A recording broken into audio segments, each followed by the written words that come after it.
My mother-in-law said I didn't have the bloodline to raise her grandchild and tried to use her church and legal threats to steal custody before the baby was even born, but my wife and I lawyered up, fought back, and burned every lie to the ground. Hi, I'm James, 31, a mechanical engineer. I'm a pretty average guy, but I'm solid. I'm not flashy. I don't roll up in Teslas or wear Rolexes.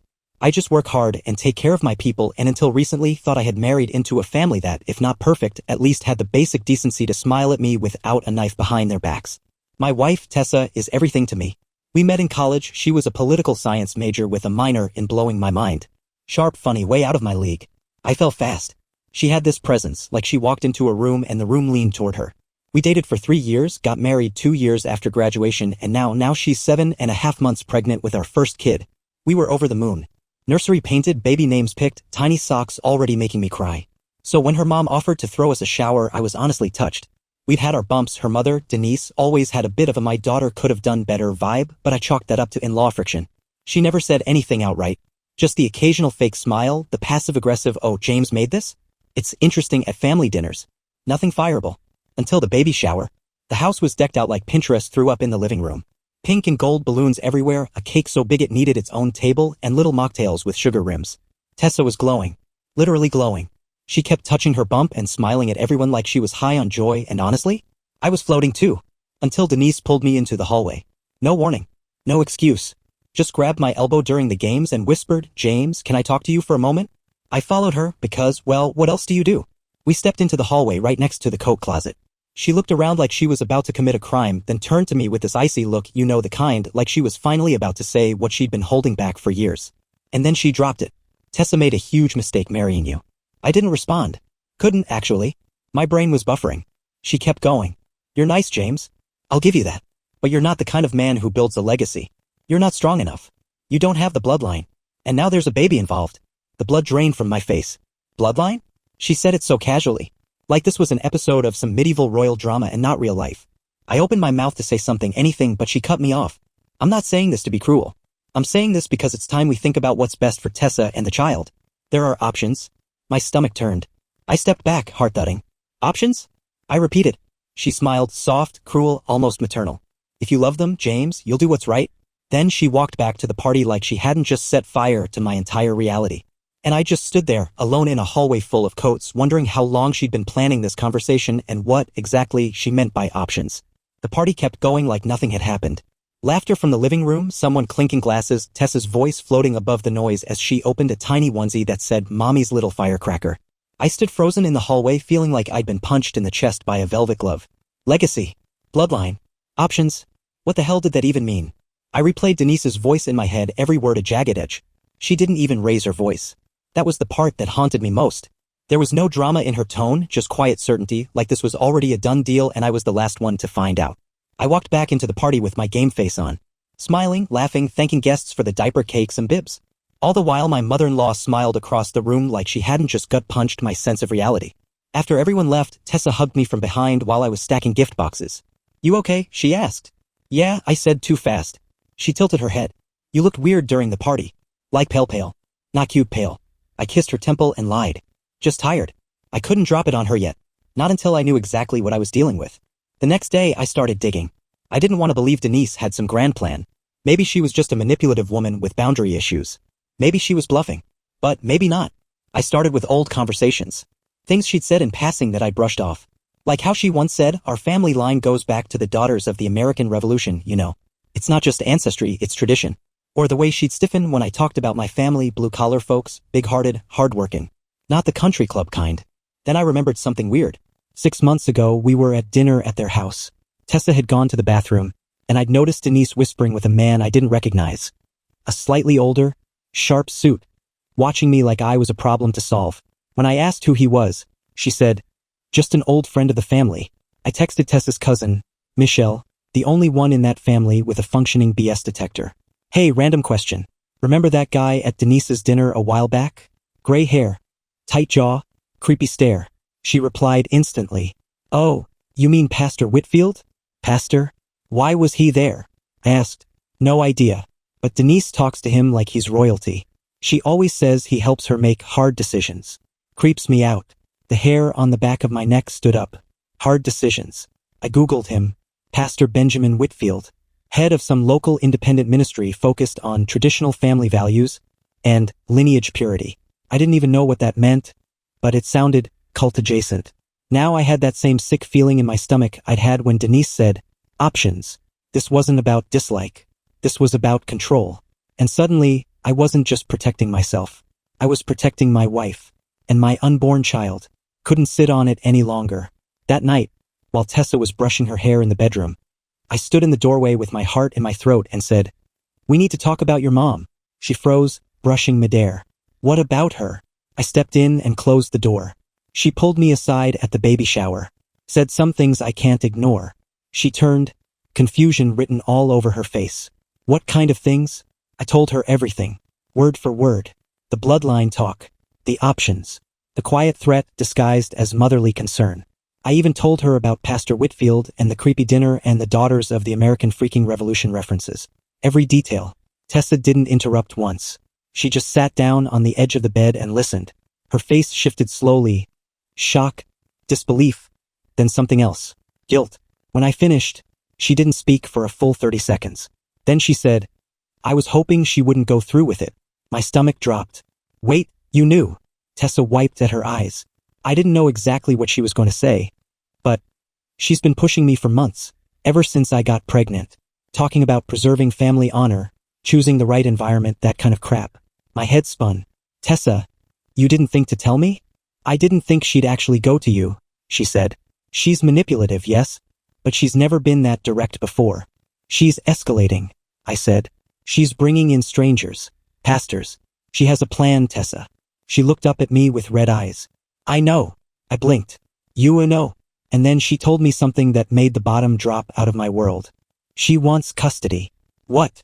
She told me, James, if things between us fell apart, she'd file for grandparental rights. Said it wouldn't be hard if I played along. My breath caught in my chest. "She told you to." "What? Fake a separation?" "She said if I looked like I was in distress, if I said you were unstable, she could convince a court that the baby would be better off in her care." I took a step back like she'd hit me. "She's unwell," Tessa added quickly. "I never agreed to anything, but she's powerful. She has connections, money, friends in law and politics. That's why I kept quiet." "Jesus, Tess," I whispered. "You should have told me. I thought I could handle her," she said. "But now that you're involved, I realize we need help."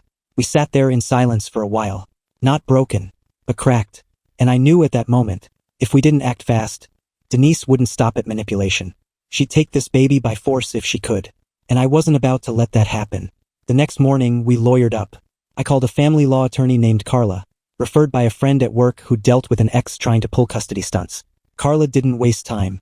Within 15 minutes of our consult, she'd already started using phrases like preemptive protection filings, documentation trails, and emergency injunctions if necessary.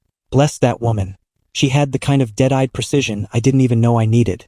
We laid everything out for her, the baby shower ambush, the options speech, Pastor Whitfield, the hinted custody play, the threats to manipulate the legal system. Carla listened without blinking. "First things first," she said. "Start documenting everything. Every interaction. Every text, call, voicemail. If she farts in your direction, I want a time-stamped note." "Charming," I muttered. "Effective," she corrected. "We need a pattern of intent. And trust me, people like Denise always leave breadcrumbs. They're too arrogant not to." She was right, because it didn't take long.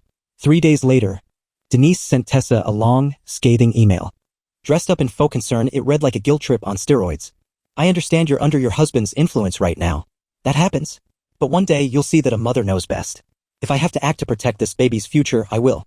Even if it means making hard choices. I hope it doesn't come to that." We printed it, added it to the folder. Then we started preparing statements. I made copies of old texts and voicemails.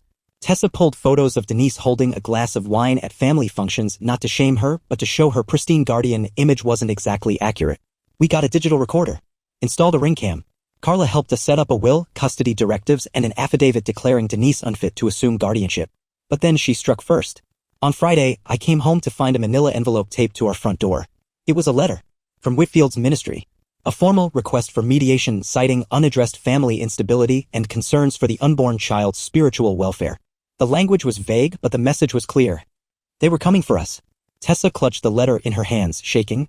She's going to try to make us look like we're unstable. I nodded slowly. Yeah, but she made a mistake. What? She put it in writing. The thing about people like Denise? They don't realize they're being watched until it's too late. 2 days after we got that envelope from Whitfield's ministry, Carla called me. Her voice was calm, but her words were lightning. You're not going to believe who just reached out to me. Try me, I said. A former employee of the church. Someone who used to handle PR and internal records. She saw the letter. And she's pissed. Apparently Whitfield's church had a history. Not criminal, not yet, but definitely messy.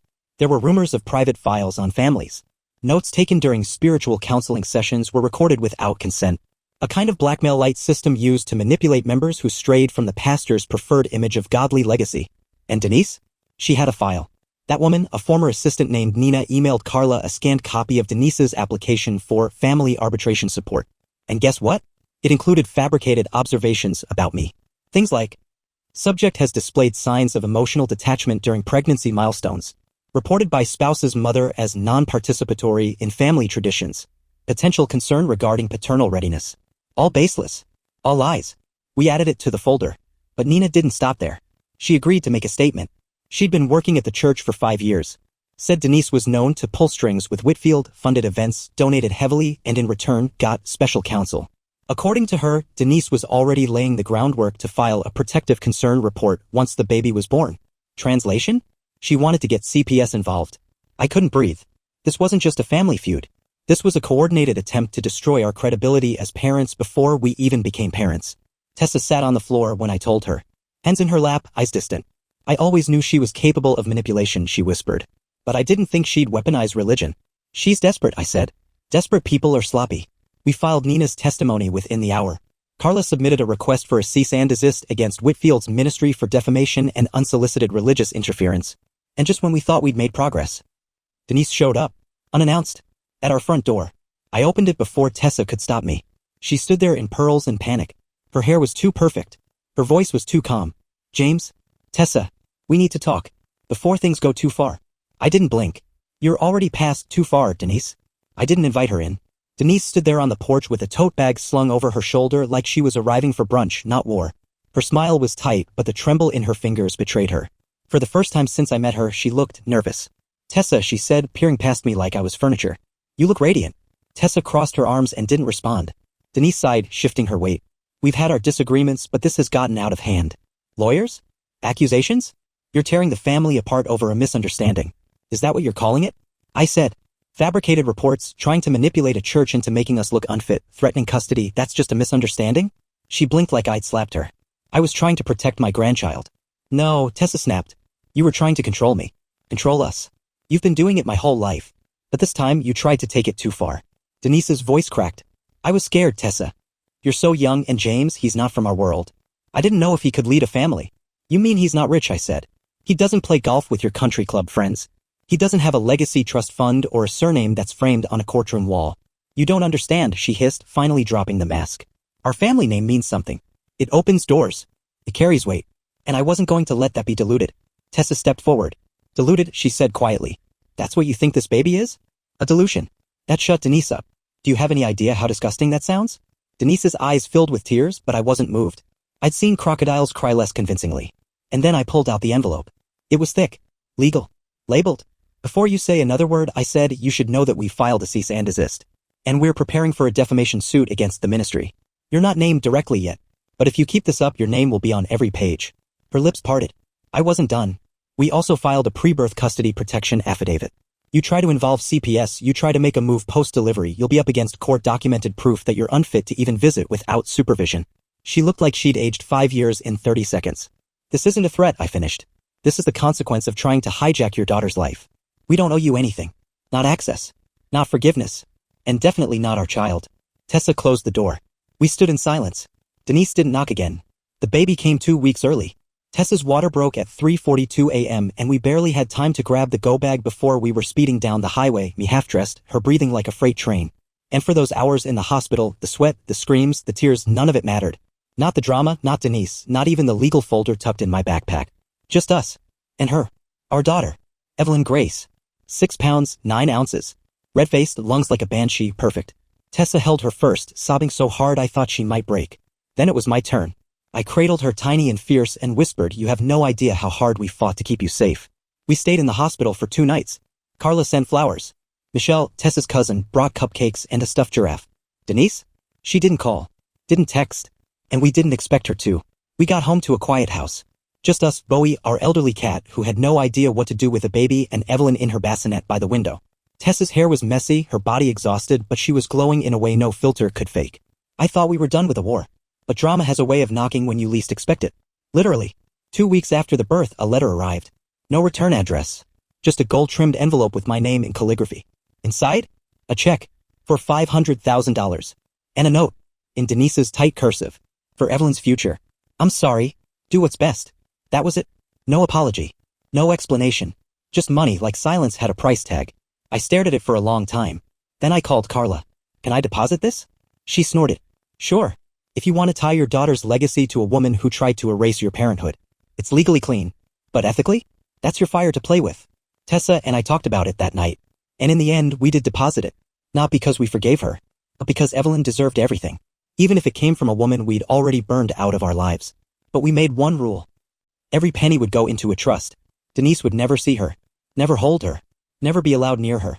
She may have written a check, but she wrote herself out of our story the day she tried to take our daughter before she was even born. So, what would you do in this case? If someone tried to erase your place in your child's life, then handed you $500,000 and walked away? Would you forgive? Or would you let the silence speak louder? Let me know, because sometimes the real inheritance is peace. Hope you enjoyed this story as much as I do. Help this small channel grow by hitting that like button, subscribing, and sharing with your friends. Every bit of support means the world. Thanks for watching, and see you in the next one.